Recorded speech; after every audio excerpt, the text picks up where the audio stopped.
Well, welcome back to my garden, everyone. And it is November, and I still have some of my palmetums just starting to turn or still green, as we'll kind of see. But I thought I would kind of highlight some of the trees here that are turning colors and or have turned colors. So this here is white peaches. This is one of those trees that is often confused for peaches and cream. So if you do have a peaches and, or if you think you're getting peaches and cream, make sure that you're not actually getting white peaches. Out in the nursery trade, sometimes they're, like I said, peaches and cream is mistaken for this one here. It's still a beautiful tree. As you can see, it still has that beautiful reticulation here even late into the season. So definitely a cool tree just if you're expecting peaches and cream. This is not it. The spring colors are completely different on this one. This one is more similar to First Ghost, which is kind of that green and cream with some pink or purple nails on it, versus that beautiful peachy color that you get in peaches and cream. But still a great tree. I have some of my other trees over here, dark straw and lily pad, are still kind of this is dark straw here, still kind of that summer color. Lily pad is still kind of the same color. My early wonder camellia is starting to put on some blooms, like you saw in the other video. There's my Bihu bright yellow. Jordan is getting some powdery mildew on it, so and it's still green, so it's probably not going to do very well this this fall for fall colors. But that's gardening. Sometimes they look great, sometimes they don't. So let's spin over to this side of my yard. This is Golden Falls, and it's starting to put on some of that fall color, but still kind of green right now. Training it up, as you can kind of see me, the stake there, I'm turning it up in kind of a, now I really don't want a serpentine shape. That's kind of how it kind of came out in the box, but I'm going to add some different layers to it, but still enjoying that one. Probably in a few days in the short, you'll see this one here. This is Ariadne in that beautiful color of that, this orangey red leaf. There's still a little bit of reticulation here in Ariadne. This is definitely a beautiful tree with wonderful spring interest, definitely unique compared to a lot of other trees, especially in the spring. And actually this kind of orangey red is unique too. So and then the green color, that's kind of almost like a metallic-y color throughout the year. Definitely if you don't have Ariadne, I would definitely recommend it. The more and more I look at it, and longer I have it, the more impressed I become with it. But yep, this is a great reticulation. And for those of you who may not know what reticulation is, just think of that veining you see in a lot of the Ghost series trees. It's actually called reticulation, but the Ghost series has kind of made it popular. This is a soft grass Mahonia. And then this one here, I always forget how to pronounce the name.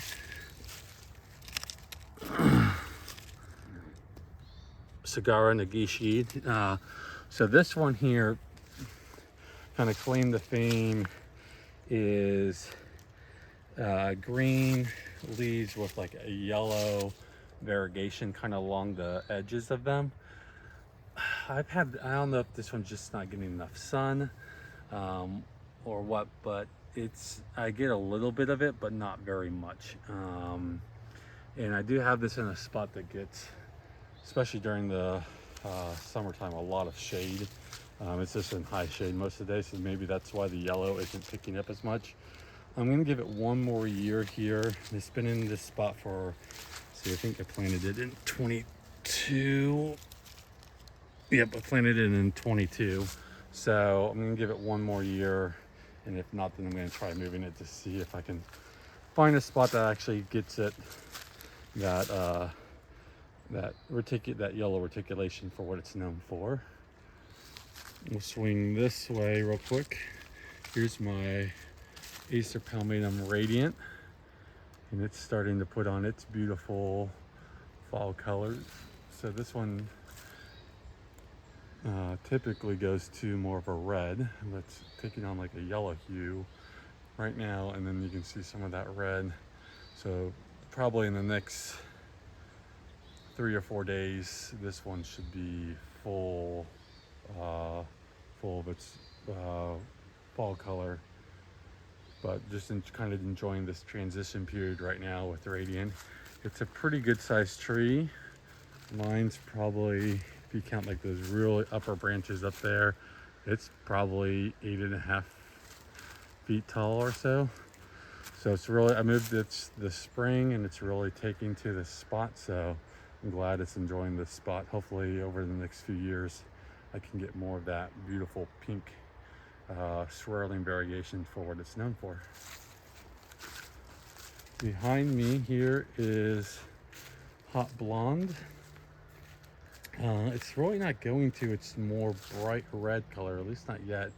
And like I said, I don't know if it's just because of how dry it's been this year. It seems like a lot of leaves are starting to turn, and instead of going from that pink to that really bold fire engine red, they're kind of drying up. So I have a feeling the dry fall and the dry late summer are really playing a factor into this. But it's still pretty, even though it's not the typical fire engine red fall color that it typically is, but still just enjoying that beautiful pinky red this year. Over here, you guys have probably seen a few videos on this one now. My fairy lights is basically done, but still enjoying a little bit left of that fall color before the leaves kind of dry up. This one's just been spectacular this year. That's why I've highlighted it a couple times on the shorts. So if you haven't seen the shorts, fairy lights, go look at that and you can see what it looked like in its full fall color. Over here is my Johine. It's finally starting to put on that beautiful red fall color, getting rid of the summer green that it was for a while. And this one here, there's like this long shoot right here on this main leader that has like little to no branching, and usually you kind of get that when it's been like over fertilized, but I haven't fertilized this one at all. So there's like this big, like almost 3-foot gap between this beautiful upper and the lower down there. So I might prune the top off to kind of help encourage more lateral growth here, especially in this area, because I really don't want to take this leader out. But with that, still just enjoying this beautiful dark purple color here. I wonder if I can get the sun shining through some of the leaves there. But just enjoying this beautiful Johine. This is an Acer Sure Sawanum. It comes out red in the spring, mine greens up, and then turns to this beautiful red again here in the fall. See over here, this is my this is a Paul Select Norway spruce. It's doing pretty well. My purple ghost, like, I don't know if you can see it really on camera. There you go. It's basically passed. It didn't really do much this year. I think it just kind of dried up and dropped leaves. There's a lot of dieback on it. I did transplant it here, so I think it's just going through some transplant shock, but it's should hopefully come out stronger next year in the spring. Over here, I have it in my cage, but you can start to see the beautiful fall colors here of Kamenishki. This is let's see if I can get the cage off so we can kind of see it a little bit better. I put the cages around them to protect them from the deer, especially these really hard to find cultivars. But this is one of my favorite trees. It's definitely in my top 5. It just has tiny, tiny leaves. Look how small those leaves are. And it comes out with a beautiful sand dusting. And unlike Variegation or even my Radiant, I don't have to stress prune it to get it to do that, and it holds that sand dusting throughout the year. You can kind of see some of it still here even in November on the leaves as they're starting to change. And then because it holds that sand dusting, it just provides this beautiful fall, multiple colors throughout the leaves. This tree, Matt Nichols with Mr. Maple says he has one that's about 12 to 15 feet tall. Mine's maybe a foot tall. So maybe in a few years or a while. This has been pretty slow growing for me, but has a lot of root competition. It's in a old growth hardwood forest. So, but even with that, it's doing great. Like I said, I had the cage around it just to kind of help protect it from those the deer trying to munch on it or rub against it, especially like I said, these harder to find cultivars. I want to make sure that they aren't damaged. So this is Komunishki. Let's kind of head over to this side of my garden. I highlighted some of the trees kind of all throughout down here. This is where a lot of my japonicums are, and I'm not sure if there's a tree kind of down here that's bright yellow. That's my mystic, our green mist. And this here is Grandma Ghost. It's starting to put on its fall color once again. This area here, most of mine are kind of in cages right now, just to kind of because it's in more of a forested part of my yard, which provides beautiful high shade canopy, but it also means the deer are more frequently in this area and will munch on them or rub against them. So I'll take the cage off around this one once it changes colors a little bit more, but it just, you can see the early stages of it turning.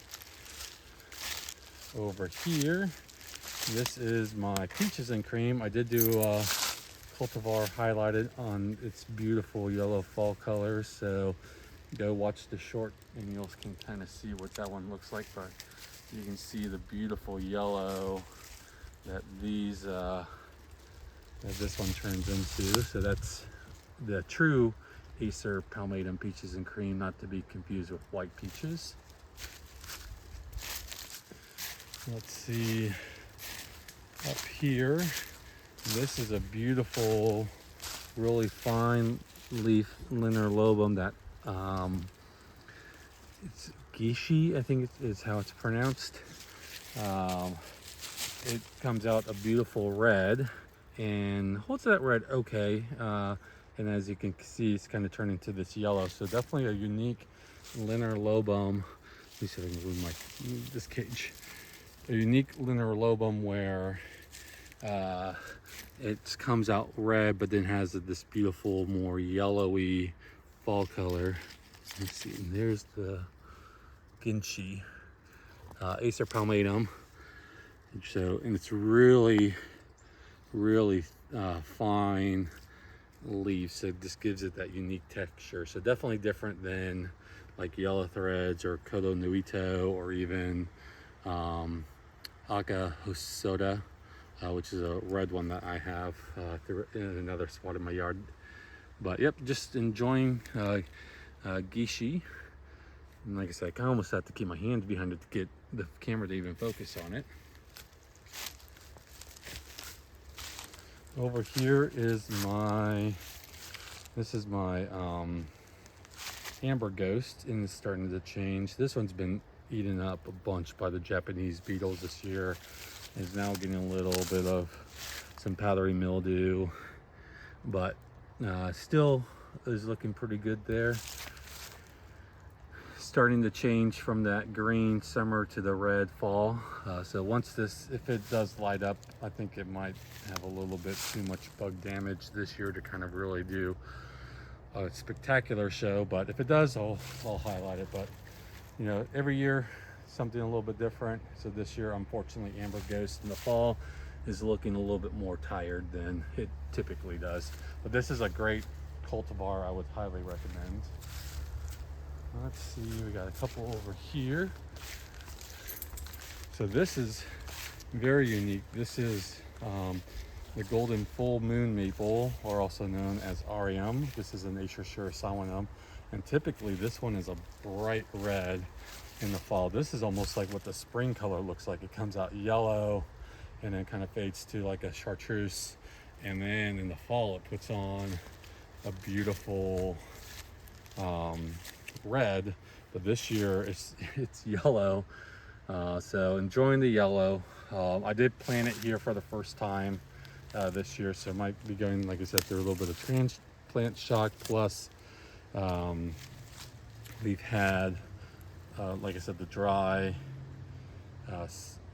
basically July through October and even into November. We haven't really gotten much rain, so you can see a lot of the leaves as they were changing just kind of dried up on it, but still just enjoying this beautiful bright yellow fall color on here on Acer Sawanum. This one is a little bit more finicky, especially here in the south, so make sure you give this one plenty of afternoon shade, or you will, this is what it's going to look like throughout the summer. You get a lot of this dry leaves on it, so you need to almost keep it in a pot for a little bit to kind of find that perfect spot where you get enough light in the early spring for it to kind of color up, but then enough shade in the summer for it not to burn and become all crispy, kind of like this. You definitely don't want that in like June, July, even going into August. But so I recommend keeping it in a pot and finding it. For me, I have it in a spot where it gets the early spring before the oak canopy leaves out. It actually gets a lot of sun to kind of color it up, but then that oak canopy fills in and then provides it the shade that it needs. So if you're lucky enough to kind of have some taller trees around you, that might be a good option to just kind of think of, okay, where's the sun going to be throughout the different parts of the year, but also, okay, as this tree might not have leaves on it when it's first leafing out, but then will develop the canopy to provide it the shade that it needs. So luckily I have that in my yard, so I've been taking full advantage of it. Let's see, next to me, this one here is another more Matsumura style leaf on it, and this, I'm blanking on the name right now, Shiguri Bato.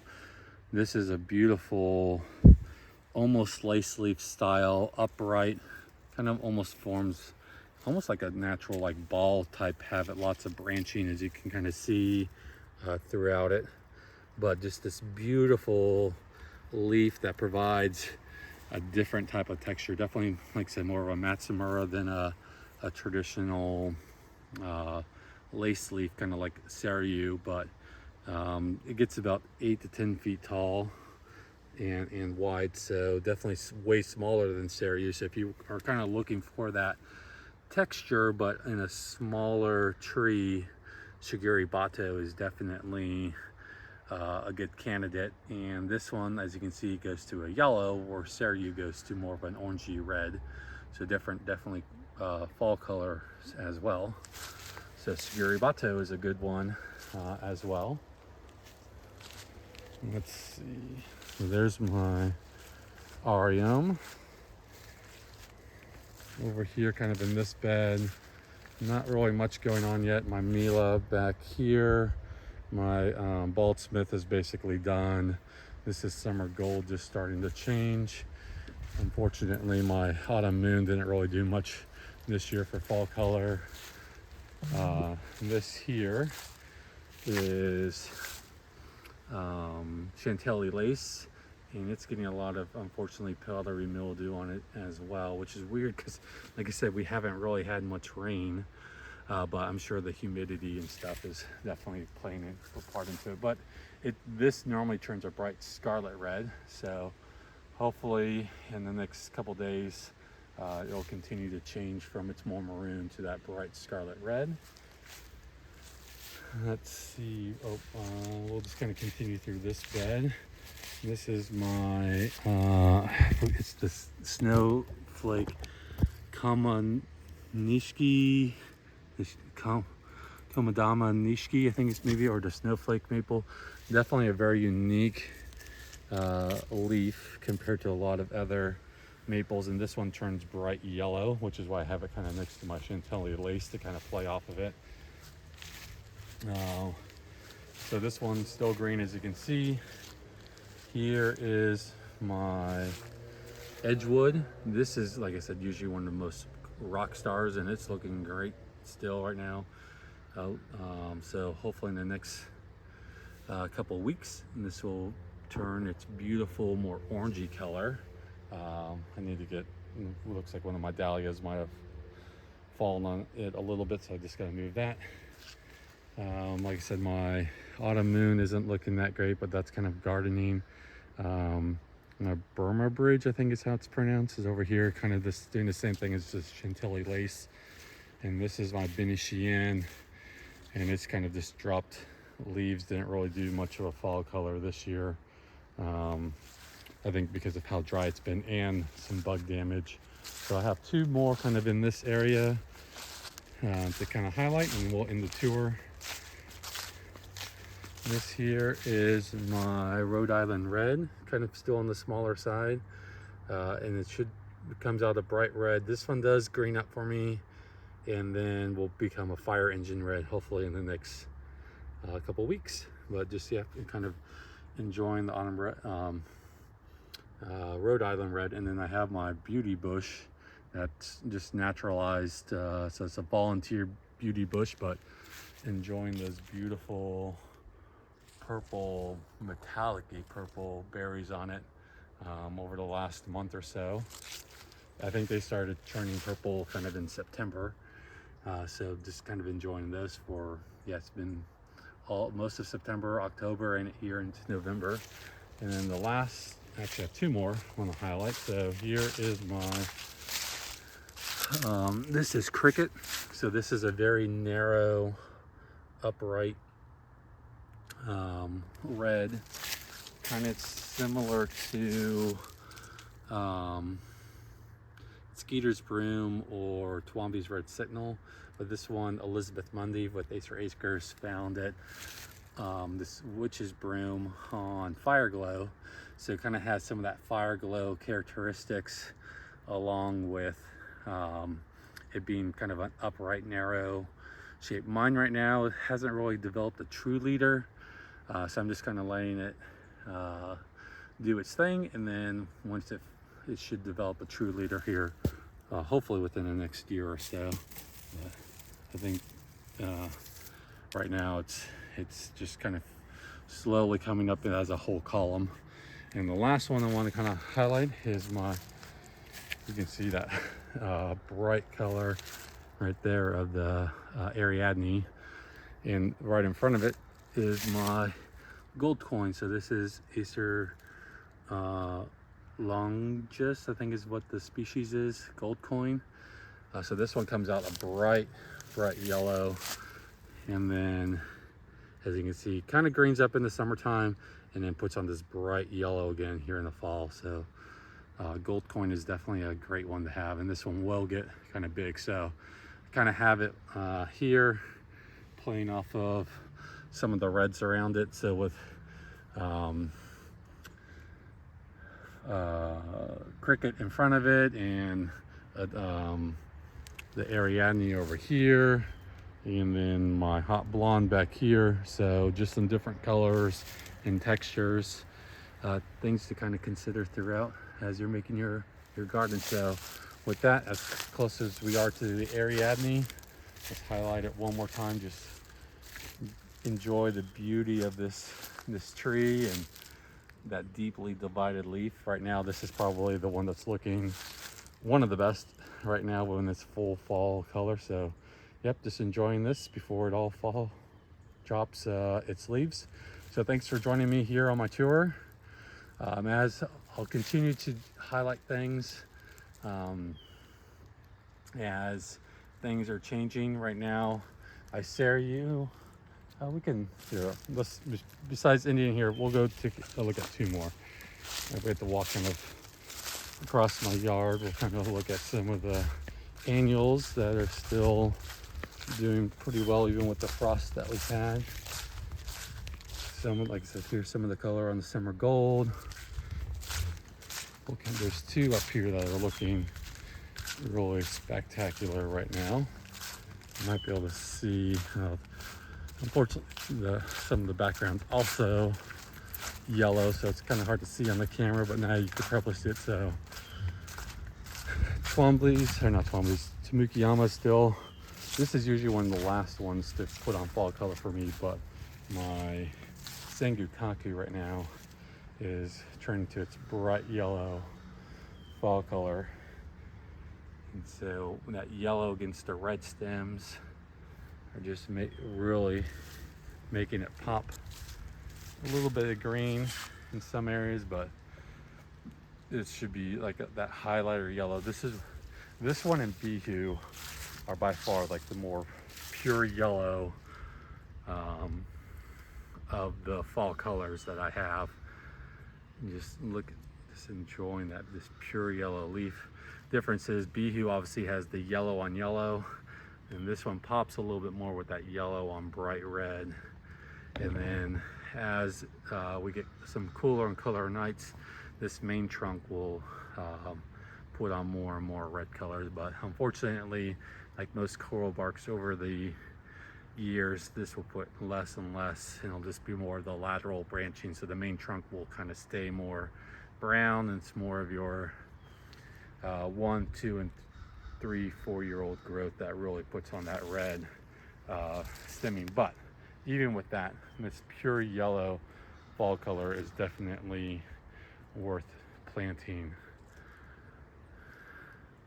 And then I guess this will be the last one. Actually, I want to highlight my camellia, and this is October Magic Orchid.